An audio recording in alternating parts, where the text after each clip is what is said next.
Hello guys, আজকে আমরা Roman Rings সম্পর্কে জানবো কেন রোমান রিংস ডাব্লিউডাব্লিউইতে এত জনপ্রিয়।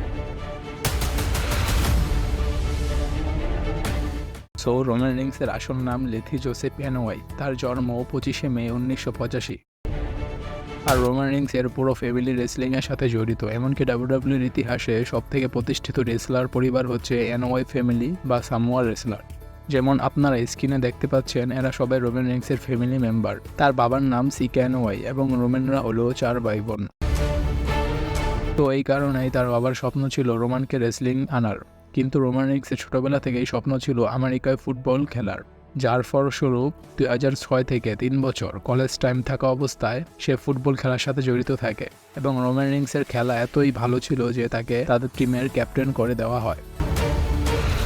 এবং 2008 সালে রোমান রিংসের ব্লাড ক্যান্সার ধরা পড়ার পর তাকে ফুটবল ক্যারিয়ার থেকে রিটায়ার নিতে হয় এবং 2006-এ প্রথমবারের মতো ডাব্লিউডাব্লিউই এফসিডব্লিউতে জয়েন হয় রোমান, এবং রোমানের নাম ছিল রোমান লিকি।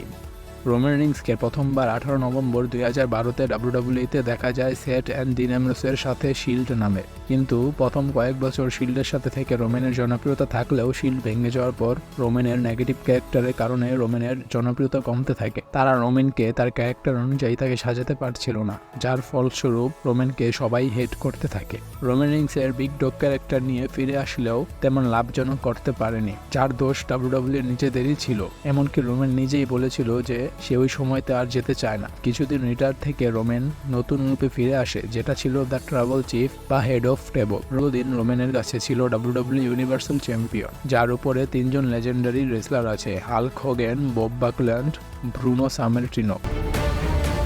রোমানের বিয়ে হয় তার বেস্ট ফ্রেন্ড গেলিনা বেকারের সাথে। তাদের কলেজ টাইম থেকে সম্পর্ক ছিল এবং তাদের বিয়ে হয় ডিসেম্বরে 2014-তে এবং তাদের 5টি সন্তান রয়েছে। তো গাইস, এই ছিল আজকের রোমান রিংস সম্পর্কে সবকিছু। আমাকে সবাই সাপোর্ট করবেন। আল্লাহ হাফেজ।